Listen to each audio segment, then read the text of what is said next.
നമ്മളെല്ലാം വേദനയിലാഴ്ത്തിയ ഒരു സംഭവമാണ് വയനാട്ടിൽ നടന്ന പ്രകൃതി ദുരന്തം.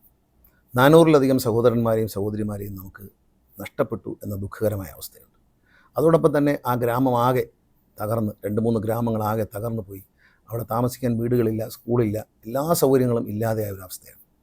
ഈ ഒരു പുനരധിവാസം കേരളത്തിൻ്റെ ബഹുമാനായ മുഖ്യമന്ത്രി ശ്രീ പിണറായി വിജയൻ അദ്ദേഹത്തിൻ്റെ സ്വപ്നമായി കാണുന്ന ഒരു റീബിൽഡാണ്. നമ്മളെല്ലാവരും ഒന്നിച്ചു വന്നുകൊണ്ട് വി ടുഗദർ ആൻഡ് റീബിൽഡ് എന്നൊരു ആശയമാണ് അദ്ദേഹം മുന്നോട്ട് വയ്ക്കുന്നത്. സ്റ്റാൻഡ് വിത്ത് വയനാട് എന്നൊരു മുദ്രാവാക്യത്തോടെ ഗവൺമെൻറ് മുന്നോട്ട് പോവുകയാണ്. ഇതിൽ ഒരുപാട് സന്മനസ്സുള്ള മനുഷ്യർ, പ്രത്യേകിച്ച് മലയാളികൾ ലോകമെമ്പാടും താമസിക്കുന്നുണ്ട്.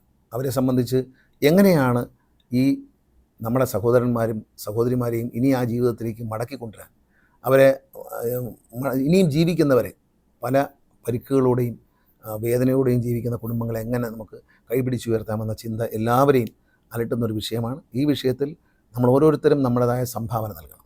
നമ്മൾ ആ സംഭാവന നൽകുമ്പോൾ അനേക മൈലുകൾക്ക് അപ്പുറം ഇരിക്കുന്നവർക്കും ദൂരെ ഇരിക്കുന്ന നമുക്ക് പലർക്കും അത് നേരിട്ട് പോയി ഒരു സഹായവും ചെയ്യാൻ കഴിയില്ല. ആ സഹായങ്ങൾ അർഹതമായവരുടെ കയ്യിൽ, അർഹതപ്പെട്ടവരുടെ കയ്യിൽ എത്തണം എന്ന് വളരെ നിർബന്ധമുണ്ട്. അതുകൊണ്ട് തന്നെ നിങ്ങളെല്ലാവരും മുഖ്യമന്ത്രിയുടെ ദുരിതാശ്വാസ നിധിയിലേക്ക് മാത്രം സംഭാവന ചെയ്യുക. മുഖ്യമന്ത്രിയുടെ ദുരിതാശ്വാസ നിധിയിൽ ഓരോ പണവും കൃത്യമായ കണക്കുള്ളതാണ്. ഇതിന് പ്രത്യേകമായി ഈ വയനാടുമായി ബന്ധപ്പെട്ട് പ്രത്യേകമായൊരു അക്കൗണ്ട് തന്നെയുണ്ട്. ആ അക്കൗണ്ടിലേക്കാണ് ഈ പണം വരുന്നത്.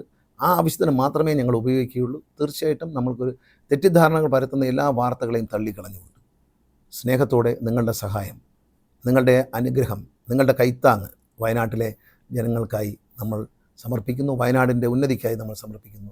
നഷ്ടപ്പെട്ടതെല്ലാം തിരിച്ചു പിടിക്കാൻ കഴിയുമെന്ന് തോന്നുന്നില്ല. പക്ഷേ നഷ്ടപ്പെട്ട ഭൗതികമായ കാര്യങ്ങൾ തിരിച്ചു പിടിക്കാം. മനുഷ്യ ജീവനുകൾ, നഷ്ടപ്പെട്ട ബന്ധുമിത്രാദികളൊന്നും തിരിച്ചു പിടിക്കാൻ കഴിയില്ല. പക്ഷേ ഇനിയുള്ള ജീവിതം സുരക്ഷിതമാക്കാൻ, അവരെ ഉയർച്ചയിലേക്ക് അവരെ കൈപിടിച്ചുയർത്താൻ നമുക്ക് കഴിയും. നമ്മളെല്ലാവരും മുഖ്യമന്ത്രിയുടെ ദുരിതാശ്വാസത്തിലേക്ക് സ്നേഹത്തോടെ നിങ്ങളുടെ സംഭാവനകൾ, അകമഴിഞ്ഞ സഹായം, മനസ്സ് നിറഞ്ഞ സഹായം നൽകണം എന്ന് സ്നേഹത്തോടെ അഭ്യർത്ഥിക്കുക.